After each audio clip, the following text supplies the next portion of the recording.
oração, tenho certeza que ele vai apresentar a sua esposa Simone, que está o acompanhando nessa noite. Vamos orar? Senhor, nós suplicamos tuas bênçãos sobre a vida do pastor Ailton Desidério.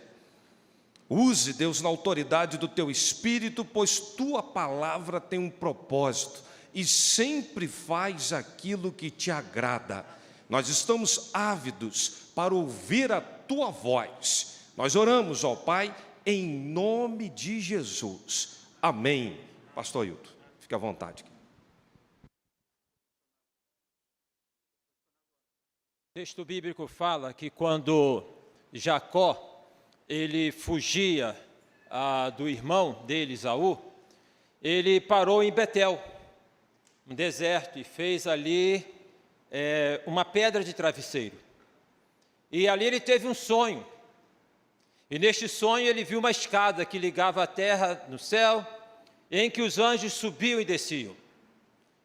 Se Jacó era crente naquele momento, ele não era um crente muito consagrado, porque ele vai dar uma expressão seguinte: verdadeiramente Deus está neste lugar e eu não sabia.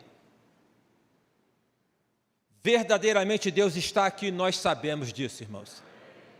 Louvado, glorificado seja o nome do Senhor. Pastor Anderson, Deus te abençoe. Graça do Senhor sobre a tua vida, né? Sua esposa. Que bênção, que bênção. Deus abençoe, irmão. Aqui comigo está a minha esposa Simone. Fique em pé, por favor, Simone. Ajudadora, que acompanha há 34 anos, bênção de Deus. Somos casados, então, há 34 anos, 3 filhos, Larissa, Vaneide, Tiago, e o Tiago, que é meu genro, e uma netinha linda, que é a Júlia.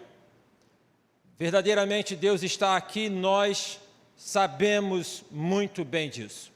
Esse coral lindo cantando me fez lembrar quando eu estava numa viagem em Chicago, e fui numa igreja de negros, uma grande igreja lá. Esqueci o nome do pastor que era da igreja, mas a igreja é muito grande. E ali então estava nos primeiros bancos, e o pessoal começava a cantar. Observem bem, é só uma comparação à cultura, não estou falando nada que tem que ser assim aqui, ouviu? Só estou falando questão de cultura. Mas quando eles começaram a cantar, quando os irmãos cantaram aqui, que essa irmã estava cantando aqui aquele solo, fazendo aquele... se fosse lá, ninguém ficava sentado, gente. Ninguém ficava sentado.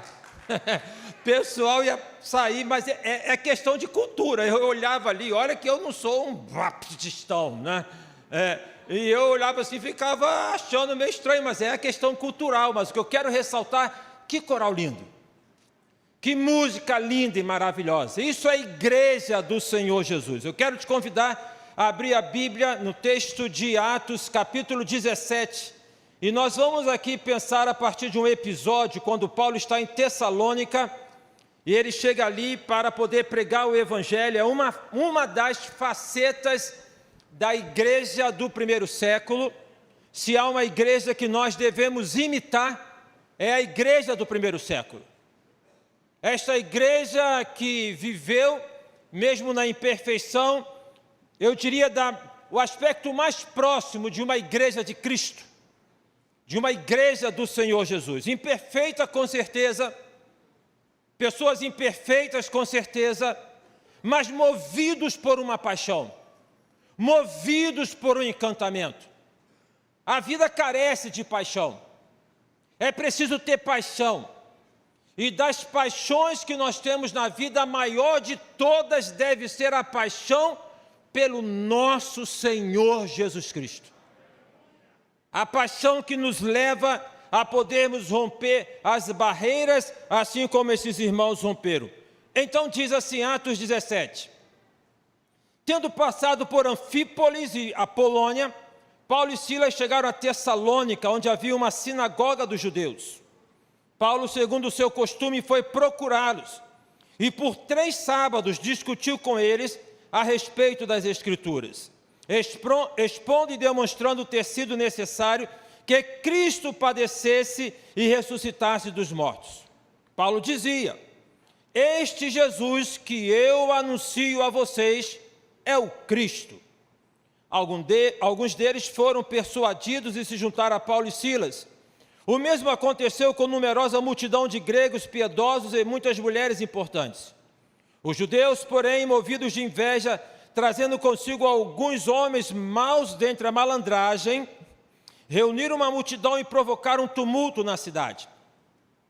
E atacando de surpresa a casa de Jasson, procuravam trazer Paulo e Silas para o meio do povo.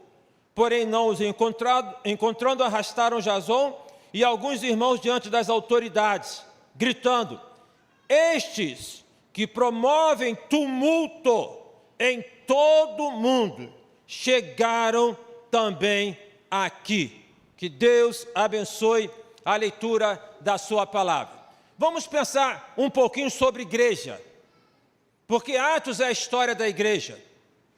Atos é uma história interessante, empolgante do surgimento da igreja. Quando começa no livro de Atos, Jesus fala para eles: vocês devem ficar em Jerusalém, até que do alto vocês sejam revestidos do poder. E recebereis o poder ao descer sobre vós o Espírito Santo, e ser-me-eis testemunhas tanto em Jerusalém como em toda a Judéia e Samária e até aos confins da terra. Não tem igreja sem poder. Não tem igreja, no sentido pleno, bíblico, sem o poder. Porque onde Deus está, ali está o poder, porque Ele é a essência e o poder em si. Eles assim fizeram, obedeceram. A virtude da obediência é de tantas outras, uma das principais. Eles fizeram desta maneira. Tem o ato de Pentecostes, a manifestação em Pentecostes, tem então aquele momento em que a igreja encorajada começa a pregar, aquele homem que tinha negado ao Senhor Jesus 3 vezes, que tinha sido restaurado por Jesus, que pediu para ele também confessar 3 vezes: tu me amas? Tu me amas? Tu me amas? Você sabe de quem eu estou falando. É Pedro. É Pedro. E este homem então toma a palavra e ele prega um sermão que não precisou de apelo. Eu ouvi de um irmão lá na igreja o seguinte: pastor, o sermão bom é aquele que não tem apelo. É aquele em que as próprias pessoas, em ouvindo, elas perguntam: o que eu faço com isso? O que eu tenho que... Qual é a decisão que eu tenho que tomar? O que eu tenho que fazer a partir de agora? 3.000 pessoas se converteram. Depois o texto bíblico vai falar que mais 5.000 foram acrescentados. Então, se fala 3.000, se fala 5.000, alguém contou. Alguém contou. Nós, às vezes, temos um problema com crescimento.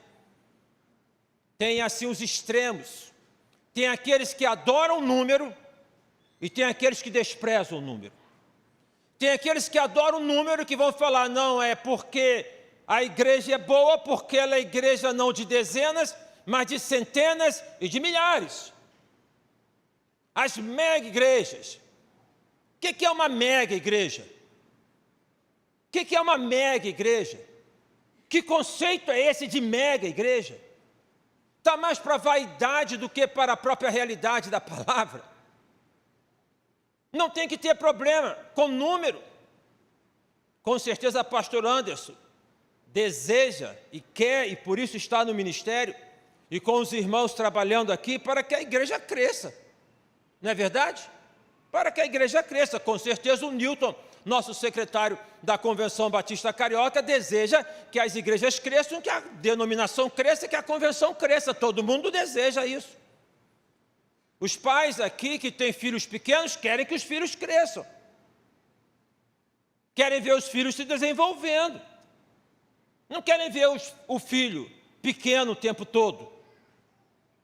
Mas isso não significa que nós devemos adorar o número para poder falar que a igreja é grande, no sentido de força ou de poder. Não devemos ir para o extremo contrário de poder falar da pequena igreja, porque esta é que é a igreja espiritual. Esses conceitos precisam ser subvertidos. Então, 3.000, 5.000, depois não há mais preocupação com o número, porque o texto bíblico fala que a igreja crescia e se multiplicava. Ela crescia, crescia, crescia e se multiplicava. Paulo está em Atos capítulo 7, ele está ali consentindo na morte de Estevão. Na verdade era Saulo, não era Paulo ainda. Estevão ensanguentado, sendo apedrejado, ele pede na oração dele que Deus perdoasse aquelas pessoas, porque elas estavam sem noção, sem saber o que estavam fazendo. E Saulo estava ali, vendo aquele homem ensanguentado que veio a morrer. Em Atos capítulo 8, então a perseguição ela é deflagrada de maneira mais contundente, os crentes saem espalhados, pregando o evangelho por Samaria. Depois, em Atos capítulo 9, Paulo se converte. Ele tem uma experiência com Jesus no caminho de Damasco, por onde ele ia para poder prender e perseguir os cristãos. Ele tem uma experiência maravilhosa com o Senhor Jesus, e ali então Deus chamou Ananias e vai falar para ele: vai lá e diga para aquele homem, tá? Que eu estou curando e restaurando a visão dele. Ananias fala: mas esse persegue o evangelho. Mas Deus diz: mas ele há de ver o que significa ser um homem que há de padecer por conta do evangelho. E Paulo então tem essa experiência marcante. Agora Paulo sai pregando o evangelho para tudo quanto é lugar. Ele prega o evangelho até para poste e pede para levantar a mão. Ele está movido por esta paixão pelo Senhor Jesus. E ele sai pregando o evangelho, e agora ele está aqui em Tessalônica, pregando o evangelho entre os gentios, levando o evangelho. É o evangelho que rompe barreiras. E a expressão que eu quero ressaltar é falar: estes que transtornaram o mundo chegaram também entre nós.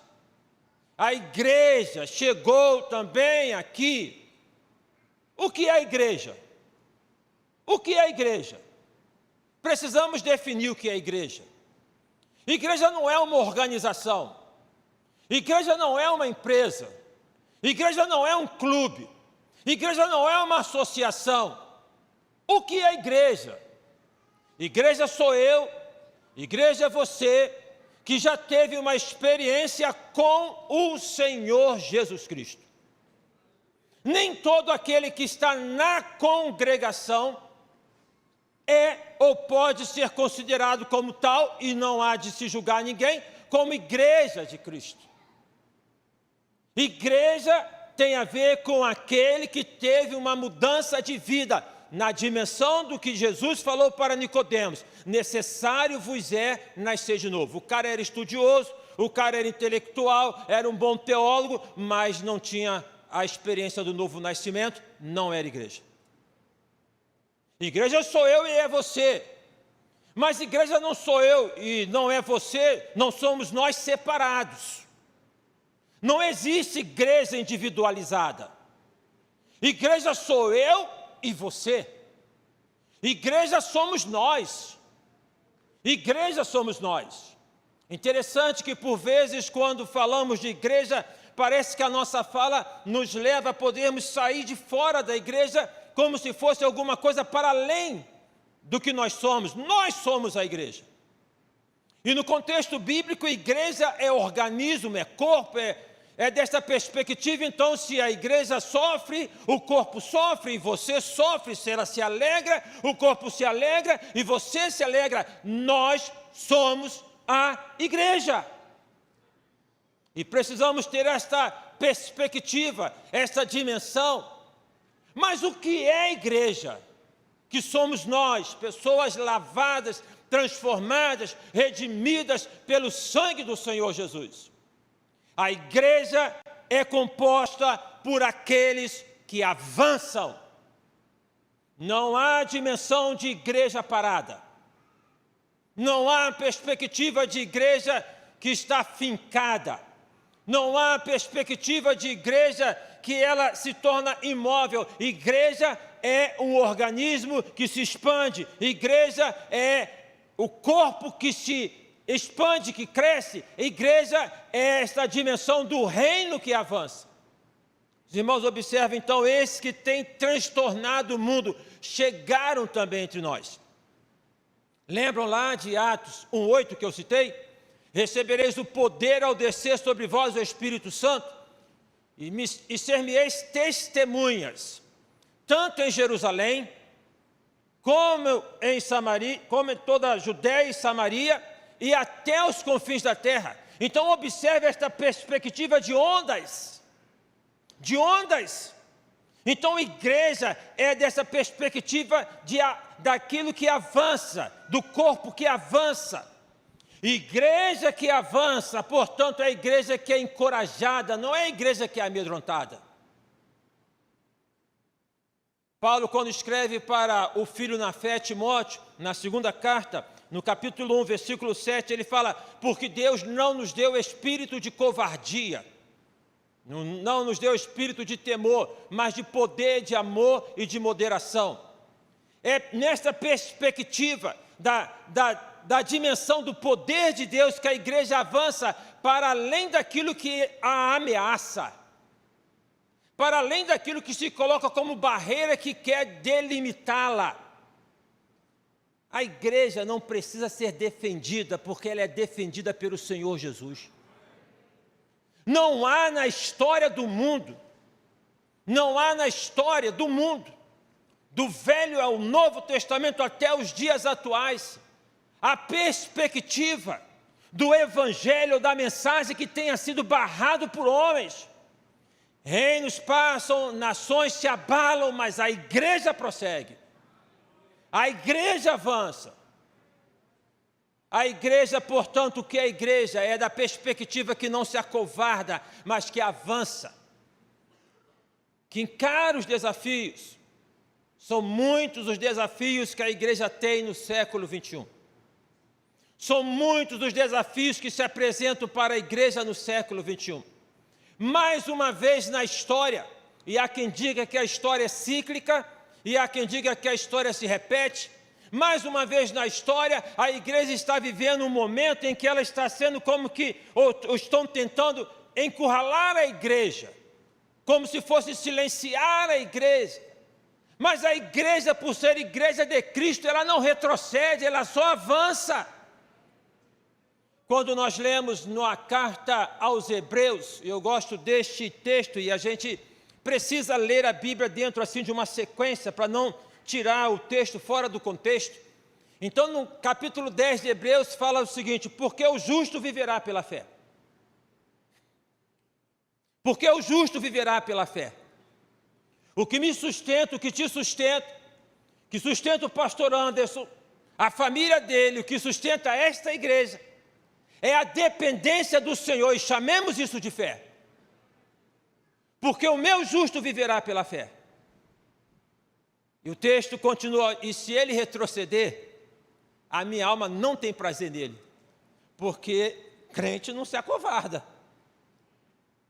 Lembra da história de Davi com Golias?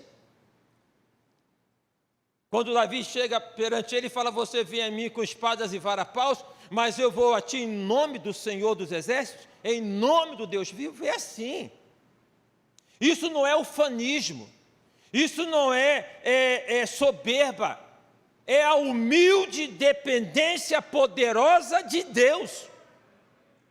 Então, diz lá, continua no texto de Hebreus: mas se vocês retrocederem, a minha alma não tem prazer em vocês.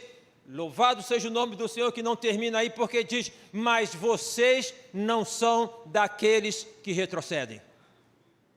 Diz respeito à PIB de Vila da Penha, de respeito a mim, a cada um de vocês. Nós não somos daqueles que retrocedemos, nós somos daqueles que olhamos para o problema, olhamos para a dificuldade, olhamos para as contas, olhamos para os relatórios, olhamos para as circunstâncias, mas nós avançamos na dependência. Se eu não sei como, eu não sei de que maneira, mas eu só sei uma coisa, que eu vou ter que passar.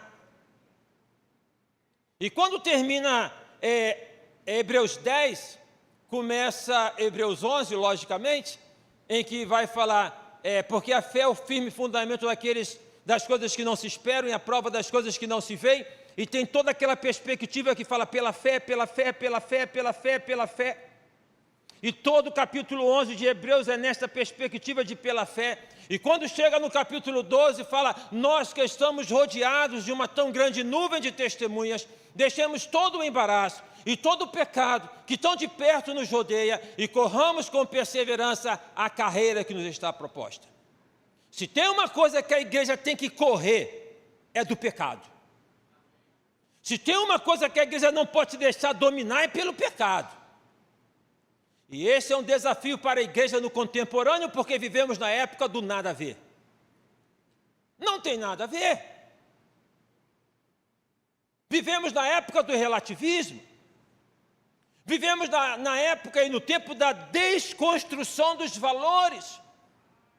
O que é verdade para você não é verdade para mim. Biblicamente falando, não se aplica. Se é uma pessoa que não tem experiência com Cristo, tudo bem. Mas, biblicamente falando, o que tem que ser verdade para mim, tem que ser verdade para você. Dessa maneira, então, nós temos que ter essa compreensão de deixar o pecado. E diz, então, o texto, continuando, Hebreus 12, e corramos. Então, preste atenção, igreja o que é a igreja? A igreja é o corpo que avança e corramos a carreira que nos está proposta, olhando para Jesus, o autor e consumador da nossa fé. Por vezes, nós como pastores, o pastor Anderson é bem mais novo, e a gente ouve, né? Eu saí da igreja por conta disso ou por conta daquilo, mas não tem cabimento. Não tem consistência. Não tem consistência bíblica. Porque a perspectiva é de nós podermos ir deixando os farrapos no caminho e irmos avançando em direção a Cristo, olhar para Jesus. Entender o irmão, compreender o irmão e o pastor, nós pastores somos irmãos, então entendam a gente também. Entendam a gente também. Para que nós possamos caminhar na perspectiva de que Paulo fala, perdoando-vos e suportando-vos uns aos outros. Porque tem momentos que, como pastores, nós podemos ferir as ovelhas. Mas tem momentos que as ovelhas ferem o pastor. Então é este processo que nós vamos construindo para que possamos caminhar sem que nos firamos tanto. É a igreja que avança. O que é a igreja? A igreja é aquela que é portadora de uma mensagem. A igreja tem uma mensagem. No mundo de ideologias, no mundo de filosofias, no mundo de pensamentos, no mundo de tantas verdades, qual é a mensagem da igreja? Qual é a mensagem da igreja? O que prega a igreja?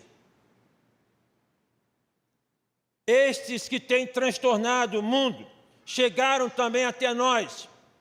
E o que Paulo diz é que esse Jesus que eu anuncio para vocês é o Cristo. A mensagem da igreja é Cristo.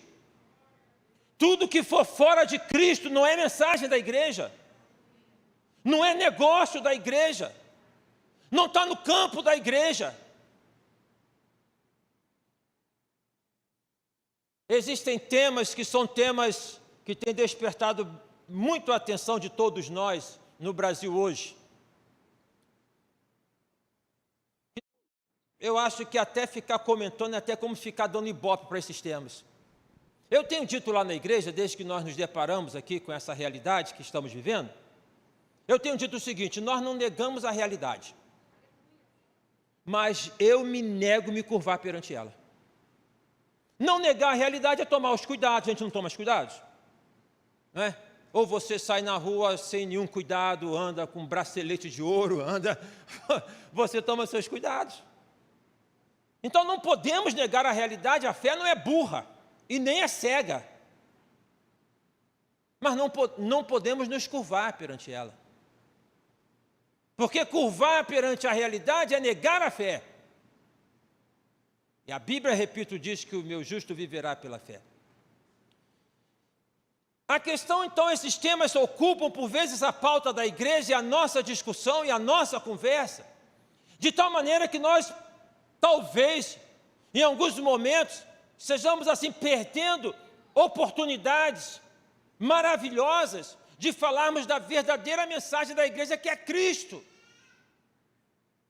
Se falássemos de Cristo com toda a empolgação, como por vezes falamos do Mengão, até rimou, né? Se falássemos, se fosse do Vascão, ou lado que for, se falássemos de Cristo com a empolgação que alguns discutem a política, a gente poderia avançar mais. Interessante que no contexto do primeiro século, esta igreja ela está cercada, dominada pelo Império Romano. Nero taca fogo em Roma e coloca a culpa na igreja. O governo não é democrático. O governo é totalitário. O governo é de perseguição. Crentes são levados para que possam ser colocados e queimados vivos. Diz a história que Policarpo, que foi o bispo de Esmirna, ele tendo sido preso, fizeram uma fogueira e falaram para ele o seguinte: ou você diz que César é o Senhor, ou então você vai ser queimado nessa fogueira. Ou você nega Jesus como o Senhor e diz que César é o Senhor, ou você vai ser queimado nessa fogueira. No que Policarpo respondeu: como que eu posso negar aquele que só me tem feito bem? Como que eu posso renunciar àquele que nunca me fez mal, que só me fez bem, que mudou a minha vida? Diz a história que Policarpo falou: não precisa me amarrar e nem me empurrar, eu vou com meus próprios pés.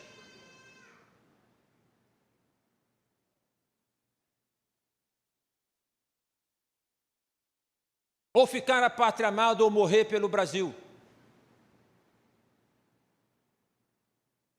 E o Evangelho? A mensagem da igreja é Cristo. E esta mensagem, ela penetrou no palácio de Roma. Onde é que está e onde é que ficou o governo do Império Romano? Vocês talvez podem estar pensando que eu estou totalmente alienado da história. Não sou não. Não sou não. Mas eu creio que o que transforma a história é a mensagem do poder do Evangelho. Eu creio que o que modifica é a mensagem do poder do Evangelho.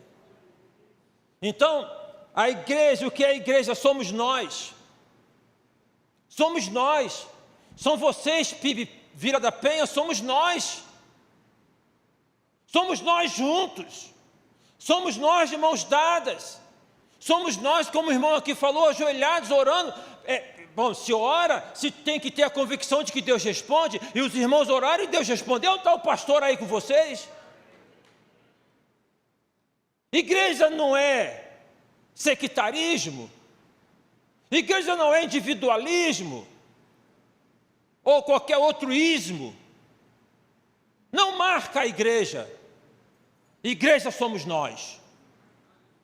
E a igreja do Senhor Jesus é a maior força que tem no mundo. Ela é indestrutível, ela é inquebrável, se eu posso falar. Ela é a igreja de Cristo. A irmã Edmeia Williams, que uma vez por mês ela fala na igreja, ela disse uma ocasião que lá no Iraque, frente à perseguição, então falaram lá que a mensagem para o líder, o pastor, que estaríamos orando para que Deus eliminasse a perseguição. No que ele respondeu: não precisa orar para eliminar a perseguição não, porque está bom, que a gente está crescendo demais. Na China a igreja cresce muito. Na Coreia a igreja cresce muito. Nos países islâmicos a igreja cresce muito. Às vezes até parece que a gente precisa de uma perseguição para crescer. Às vezes parece que nós somos mais crentes quando estamos no aperto. Isso me faz lembrar de um irmão que chegou na igreja, que não era irmão, nem crente era, todo arrebentado. Todo arrebentado. E aí ele aceitou o Senhor Jesus, contando a história dele, toda destruída. E a partir daquele momento ele começou, então a vida dele começou a ter uma nova perspectiva, ele foi melhorando na vida. E algumas mudanças começaram a ser perceptíveis nele. Ele que sempre estava nos cultos e sentava nos primeiros bancos, começou a ficar para né, para trás, nos últimos bancos. Daqui a pouco ele vem num culto, não vem no outro. Daqui a pouco ele vem num domingo, não vem no outro. Daqui a pouco ele vem um mês, não vem no outro. E aí o pastor pergunta para ele: ô irmão, sentindo a sua falta, cara? Ele disse o seguinte: Deus tem me abençoado muito. Tenho progredido no meu trabalho. Tenho tido muito trabalho. Eu não tinha nada quando cheguei aqui. Deus me deu graça. Eu consegui um emprego, comprei um carro, comprei uma casa, casei. Agora estou com uma casa de praia. Deus tem me abençoado, eu tenho trabalhado muito, pastor, e às vezes eu não venho à igreja porque eu estou muito cansado. Aí o pastor falou assim para ele: então, irmão, acho que a gente vai orar para Deus tirar teu emprego, porque parece que você era mais crente. O fato é que eu e você somos mais crentes na hora do aperto. Todos nós. Porque parece que quando nós estamos fora dele, nós podemos gerenciar a nossa vida. Será que o que acontece conosco no contemporâneo não nos chama e não nos convoca para vivermos mais submissos a Deus? À luz do Velho Testamento, o que acontece conosco no momento, não poderíamos falar que é uma chamada de Deus em relação à igreja dele? Uma chamada à ordem à igreja. Igreja somos nós, minha gente. Juntos, unidos, na oração, na proclamação, na contribuição. Igreja somos nós. Na perspectiva de Atos, que todos tinham um só coração. Igreja, somos nós em movimento, somos nós que avançamos. Quantas pessoas neste tempo estão precisando de uma mensagem de paz e esperança? Quantas pessoas? Quantos enlutados no Brasil? Se são 570 mil, se considerarmos que uma família de 4 pessoas, quantos milhões de pessoas no mundo, no Brasil, no mundo, estão precisando de uma palavra de conforto, de consolo? Onde é que está a igreja nesse sentido? Igreja avança a despeito das dificuldades. Igreja avança para além das dificuldades. Igreja somos nós. Igreja é o corpo de Cristo em movimento. Igreja é aquela que tem uma mensagem: Cristo, Cristo e Cristo. Que Deus abençoe a primeira Igreja Batista de Vila da Penha, pastor Anderson, Ministério dos Irmãos, 62 anos, que os irmãos avancem mais e mais, pregando Cristo, Cristo e Cristo. Que Deus os abençoe. Amém.